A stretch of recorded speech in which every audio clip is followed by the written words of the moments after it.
Today I want to tell you what our process look like for assessing if our new app, what do I, we'll try it like on a spot. So how to assess if your app is ready to be promoted. We all, it's not that easy to make a successful app. And here I'll show you the whole process that you should go through, at least what we at Huuuge are going through to assess if it's ready. So let me introduce myself first. It's me, look, the same. Just different color of hoodie, but who cares? So I have 9 years experience in marketing, in which 5 of those is in mobile marketing. My hobbies, dinosaurs. Everyone loves it, yes? Second, word games, especially Scrabble. I'm a big fan of it. And the last thing, cats. It should be, of course, games, but in case my wife sees it, it's cats. Because, guys, I don't play, I work. And weak spots, everyone has a weak spot. Mine is forklifts.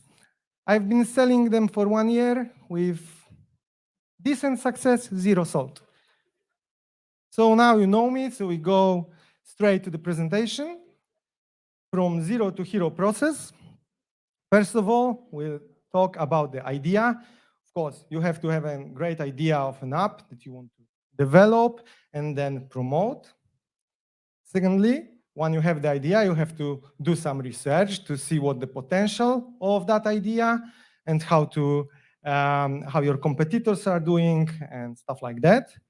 Then you can develop the MVP and set certain goals based on your researches and start testing. After the test, we'll have the results and we'll go to the assessment part. So let's start with the idea. Gameplay. That's very important. Like you have to have a clear vision of your app, what would be the gameplay, and only then you can move forward. Of course, another important thing, you have to create a game which will be targeting certain audience. You shouldn't be doing it like for everyone. You should focus on a certain audience. It will help you to get to them, to communicate with them, with creatives later on. It will have a great impact. So the audience is the next thing that you should consider.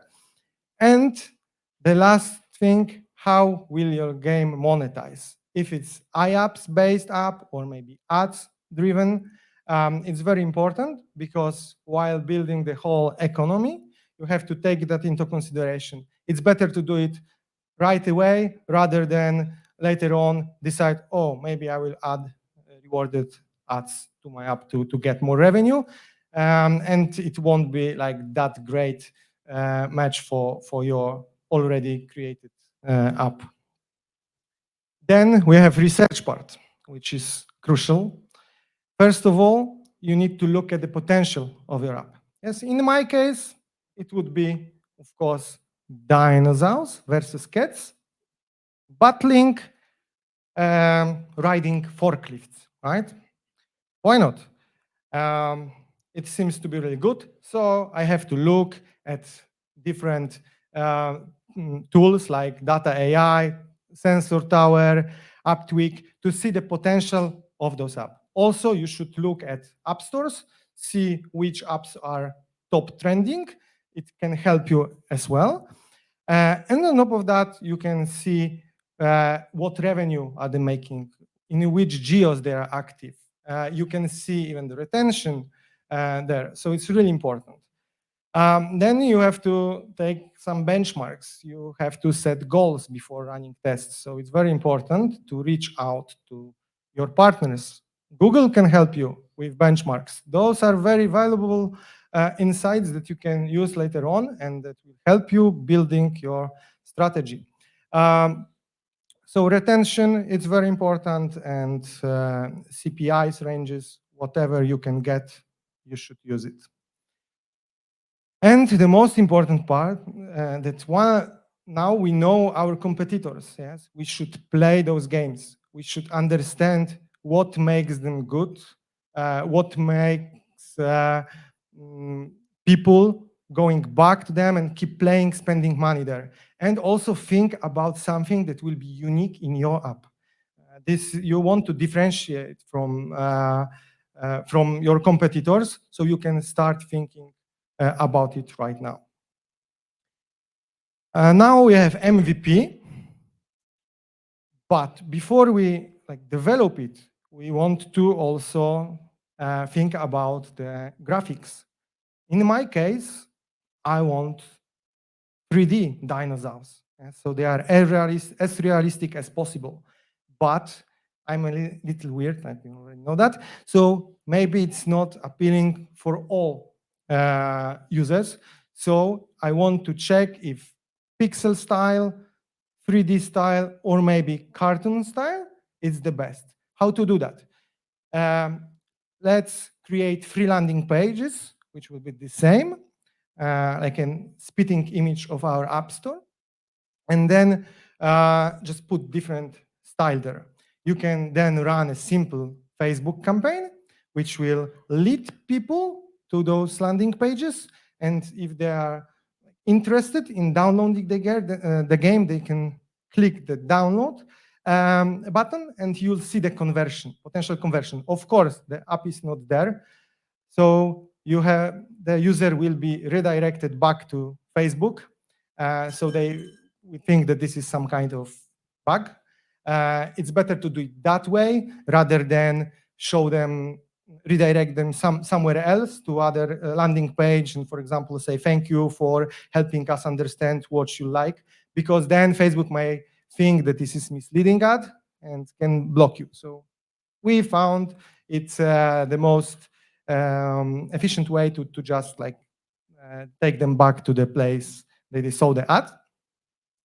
Then, of course, you need to think about what you want to measure, because when you start tests, you'll have to measure the impact and of the traffic that you got. You need to see where the churn points, where people get stuck, or what they like most. You have to think about it right away and implement all needed tools. I would suggest Firebase. For a certain extent, it's free, and it's a great tool that will help you track all the events that you want. And on top of that, it will be very useful later on when you'll be running UA campaigns. It's recommended to have Firebase implemented. On top of that, it will greatly help you with your campaigns, which is great, because we all know that Google is one of the most reliable and biggest sources out there. The last thing, this is very important, don't focus on monetization. Your initial goal is to see if the game that you developed is appealing to users. So you don't care about the monetization yet. Of course, it will be a crucial part later on, but first you need to measure stickiness. If users are not attracted to your games, which would be in that case, really weird, because they are dinosaurs, you have to fix it first. You don't focus on monetization. Yes, if there is no retention, day one is 9%. There is no point of wasting time and money for developing features which won't be used anyway, right? So this is really important. Now we had MVP. We have all benchmarks collected from partners. We know what we want to do. We can set initial goals, right? So our initial goals all the time will be retention. Retention day one. Don't focus on retention day 3, day 7, because with MVP, your content is limited. So the first impression is the most important. They will play a little, and you have to check if they are coming back next day to play more. This is your main metric that you want to focus on. Then another important thing, and I'll give you an example here. You need to understand also product KPIs. In my case, it will be game, player versus player. What does it mean? That people will be looking for a match to compete with each other. I decided not to add bots to my MVP because I want people to have a real experience playing other games, not like some bots which are not perfect. In order to do that, I have to keep concurrent user level at a certain point. So there is no situation that people are waiting 5 minutes to find a match to play. This is not, so I already know that I have to focus with my UA tests on a campaign that will require a lot of users. Another thing, I have to think about time zones. If I decide to buy those users only in one geo, it means that during the night, those crazy guys who will still want to play, they won't be able to find match. So I have to keep buying users from different time zones. So there is always like constant level of CCU.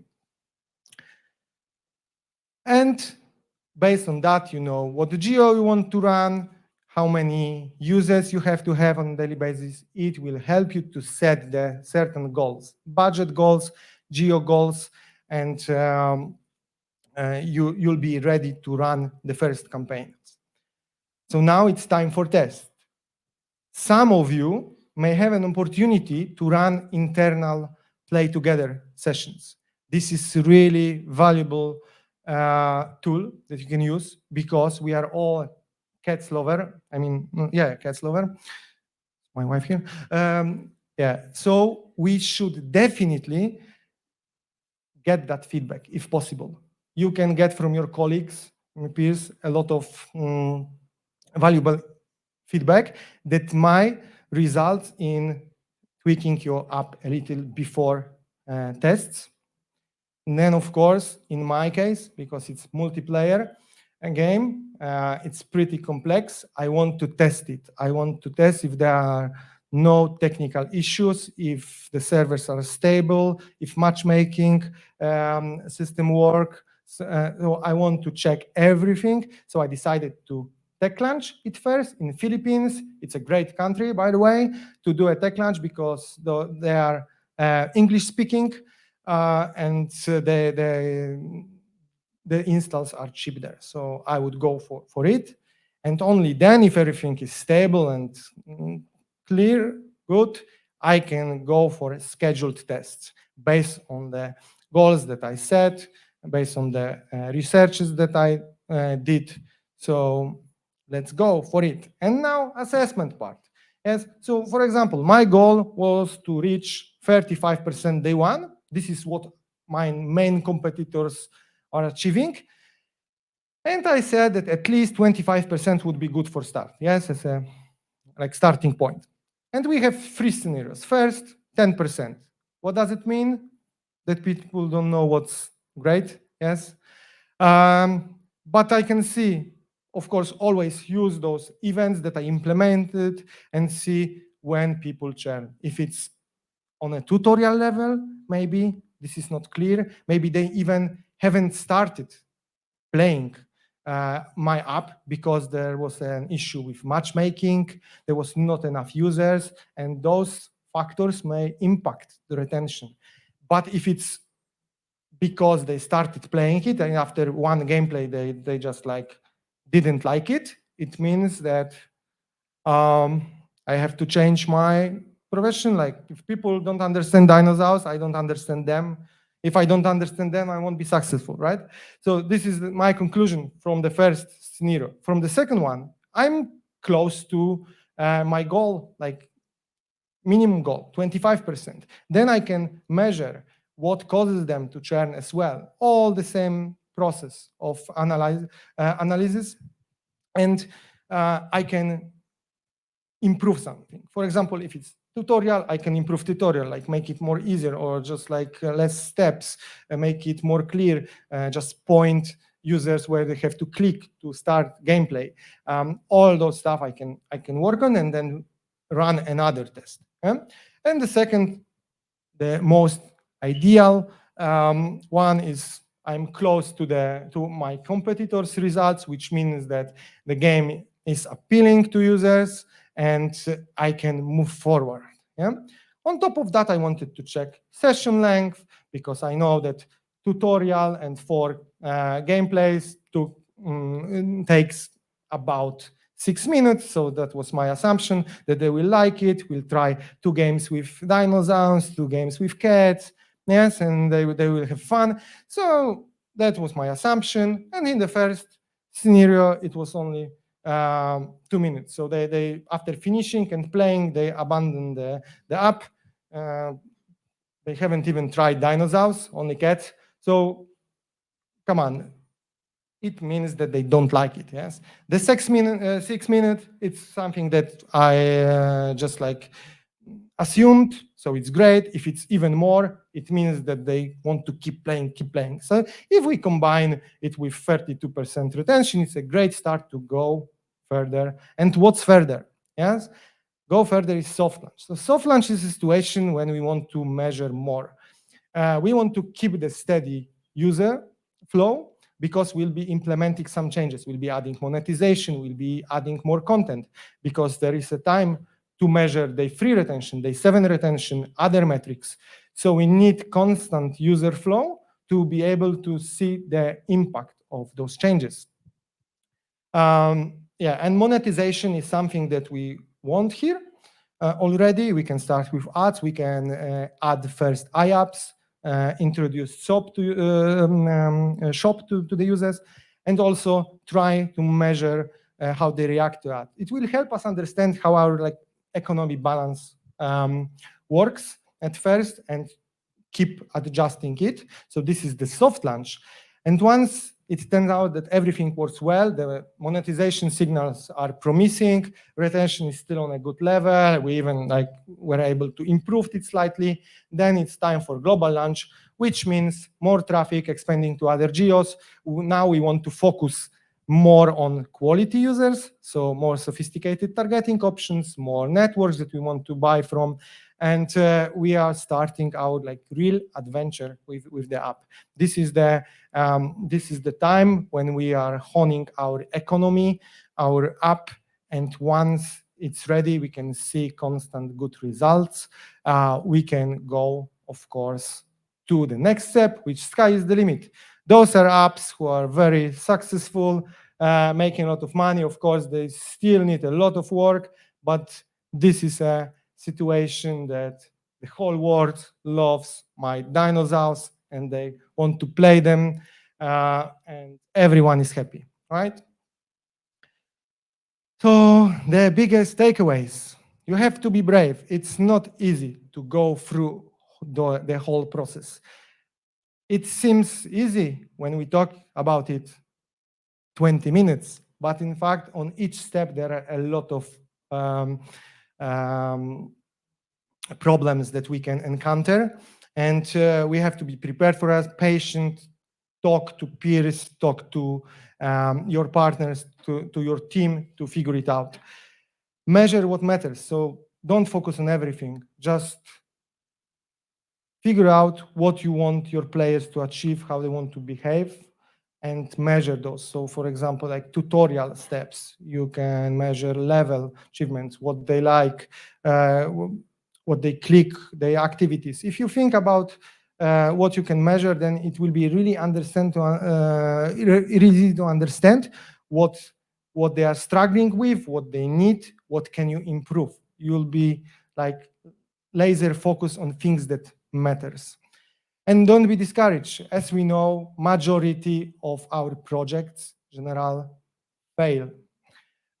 This is something that shouldn't be discouraging. This should be something that will drive us for another tries, tests. We can learn from our mistakes and give another try.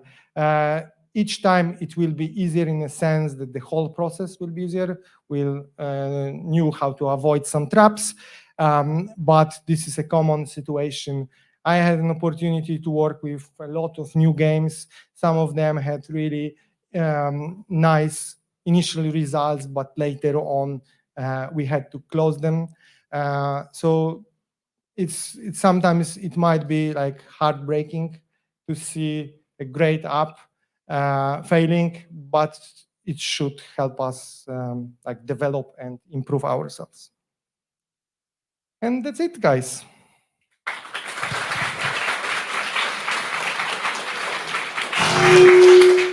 I think we have like time for like 2 questions, something like that. Okay. Hi, thanks for the presentation. How many people do you involve in building an MVP, and how long does it take them to do it? So it depends. Usually there is one guy for research to see the app potential, 2 or 3 developers. It depends on the app. Yes, but it's like minimum. You don't have to build a whole team to do that because you don't even know if the game will be successful. So you need to use minimum resources for that. You can always ask external agencies for help for that. And then for UA purposes, one person is more than enough. Thank you. Okay. Thank you. Oh, my voice. Thank you for the presentation. And I was just wondering if you are jumping straight into the fake app store front pages tests, or you do the good old CTR test before? Well, we usually like those fake stores test to see what theme is the best. Yes, if we have already, because we had that situation that we had already app developed from publishing or whatever. Of course, we skipped some of those steps, but we always go with those fake stores because those are pretty quick tests. You don't have to have your app ready and being on a store. Yes, right. This is a big advantage, of course. And on top of that,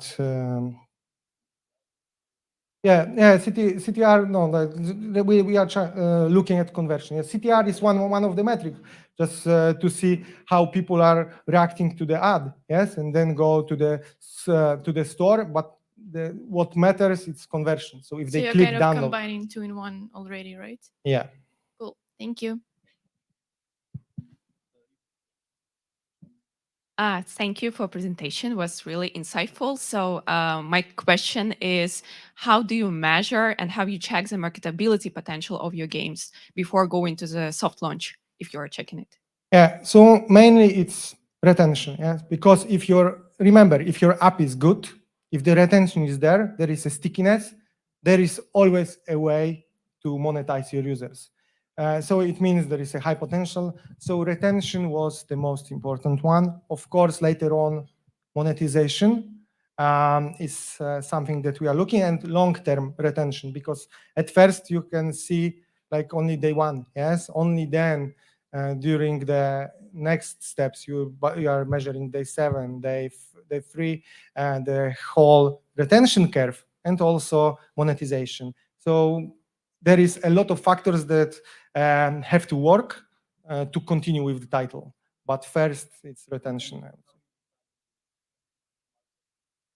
Because just using those apps, like we see what are the like monthly downloads, what's the monthly revenue, monthly active users for our biggest competitors. Yes, for example, we did it once for like a Coin Master type game. Yes, so there is a Coin Master, nothing, and other titles. So of course, in the long run, you are aiming to beat mono-active Coin Master. Yes, but at first you want to see what you can get, what other competitors are doing, what's their like scale and potential in revenue, and you can get to that point, and from that point start attacking the leader. Yes.